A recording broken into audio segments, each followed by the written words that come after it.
بسم اللہ الرحمن الرحیم۔ شروع اللہ کے نام سے جو بڑا مہربان اور نہایت رحم والا ہے۔ مدینہ کے لوگوں نے جس آمادگی اور رغبت کے ساتھ اسلام کے پیغام کو قبول کیا، وہ مورخ اور غیر مورخ سب کے لیے کسی نہ کسی حد تک باعث استعجاب امر ہے۔ اسے سمجھنے کے لیے مدینہ کے پس منظر پر ایک نظر ڈال لینا ضروری ہے، جو اس سرزمین میں پیغام اسلام کی کامیابی کا ایک بہت بڑا سبب بنا۔ مدینہ کا خطہ نخلستانوں کی سرزمین تھا، جس میں اوس اور خزرج نامی دو بڑے قبیلے آباد تھے۔ یہ دونوں قبیلے بنو قحطان تھے، جو سل ارم کے وقت یمن سے نکال کر اس جگہ آباد ہو گئے تھے۔ ان قحطانی عربوں کے علاوہ شہر مدینہ اور اس کے نواحی بستیوں میں یہودی بھی آباد تھے، جو بنی اسرائیل کی تاریخ کے کسی نامعلوم دور میں اس جگہ آ کر آباد ہو گئے تھے۔ بعض مورخین کا خیال ہے کہ مدینہ کا یہودی نسلاً عرب تھے، جنہوں نے چند یہودی قبیلوں کے درود کے بعد یہودیوں کا دین اختیار کر لیا، لیکن یہ ایک دور دراز قیاس رائے ہے جو محض ان کے عربی ناموں کے باعث قائم کی جا رہی ہے۔ مدینہ کی تاریخی روایات ظاہر کرتی ہے کہ عربوں اور یہودیوں نیز عربوں یعنی اوس اور خزرج کے درمیان بارہار جنگ و جدل کے مار کے گرم ہوئے۔ رسول اکرم صلی اللہ علیہ وآلہ وسلم کی بعثت کے زمانے میں اوس اور خزرج کے درمیان بڑی خون ریز مارکہ رائی ہوئی، جسے حرب بعث کا نام دیا گیا۔ مدینہ کے عرب بھی دوسرے عربوں کی طرح بت پرست تھے، لیکن صدیوں سے یہودیوں کے ساتھ رہنے سہنے اور ان سے میل جول رکھنے کے باعث خدا کے پیغمبروں، نبیوں اور رسولوں کی روایات سے پوری طرح آگاہ ہو چکے تھے۔ یہودیوں نے ان سے یہ بھی سن رکھا تھا کہ خدا کی طرف سے ایک بہت بڑا جلیل القدر رسول مبعوث ہونے والا ہے، جو دین حق کی طرف انسانوں کی رہنمائی کرے گا۔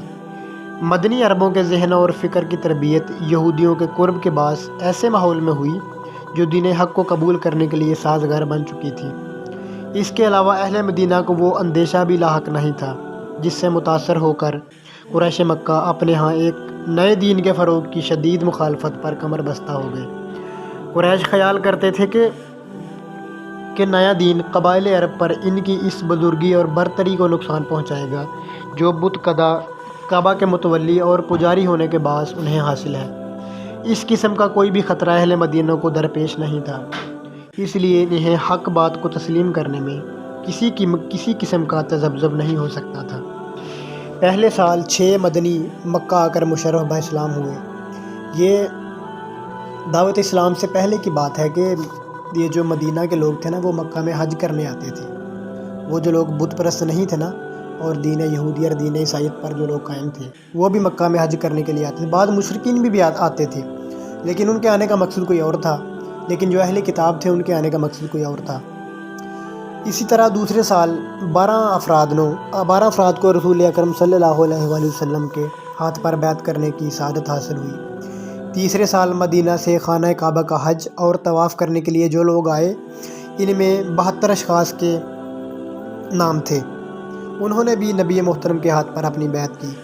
مصعب بن عمیر مدینہ کی عرب آبادی کی غالب اکثریت کو حلقہ اسلام بگوش بنا چکے تھے۔ رسول خدا صلی اللہ علیہ وآلہ وسلم کو اطمینان ہو چکا تھا کہ نخل اسلام کو بارآور بنانے کے لیے مدینہ کی سرزمین تیار ہو چکی ہے۔ اسی لیے اسی حج کے موقع پر مدینہ کی طرف ہجرت کر جانے کا فیصلہ کر لیا، اور مدینہ کے مسلمانوں سے جو اس حج کے موقع پر جوق در جوق آئے ہوئے تھے، اس بات پر بیعت لے لی گئی کہ وہ آخر دم تک رسول خدا صلی اللہ علیہ وآلہ وسلم کا ساتھ دیں گے اور ان کی جان کی حفاظت کریں گے۔ اس موقع پر مینا میں رسول اکرم صلی اللہ علیہ وآلہ وسلم کے چچا عباس بھی موجود تھے، جو اس وقت مسلمان نہیں ہوئے تھے۔ انہوں نے اہل مدینہ کے گروہ سے مخاطب ہو کر کہا: اے قبیلہ خزرج کے لوگوں، محمد صلی اللہ علیہ وآلہ وسلم اپنے خاندان میں بہت معزز اور محترم ہیں۔ ہم نے اس متاع گرامی کی حفاظت دشمنوں کے مقابلے میں ہمیشہ سینہ سپر کر رکھی ہے۔ اب وہ تمہارے ہاں جانا چاہتے ہیں، اگر مرتے دم تک ان کا ساتھ دے سکو تو ٹھیک ہے، ورنہ ابھی سے جواب دے دو۔ خزرج کی طرف سے حضرت برا رضی اللہ تعالیٰ عنہ نے فرمایا: ہم لوگ تلواروں کی گود میں پلے ہیں۔ وہ کچھ اور کہنا چاہتے تھے کہ ابو الہیثم بول اٹھے: یا رسول اللہ صلی اللہ علیہ وآلہ وسلم، میرے ماں باپ آپ پر قربان ہو جائیں۔ اس وقت ہمارے اور یہود کے درمیان مصالحانہ تعلقات قائم ہیں۔ بیعت کے بعد یہ تعلقات شاید ٹوٹ جائیں، ایسا نہ ہو کہ جب آپ طاقتور قوت پالیں تو ہمیں چھوڑ کر اپنے وطن کی طرف لوٹ آئیں۔ نبی محترم صلی اللہ علیہ وآلہ وسلم نے جواب دیا، ایسا کبھی نہیں ہوگا، میرا خون تمہارا خون ہے، آج سے تم میرے بن گئے ہو اور میں ہمیشہ کے لیے تمہارا بن چکا ہوں۔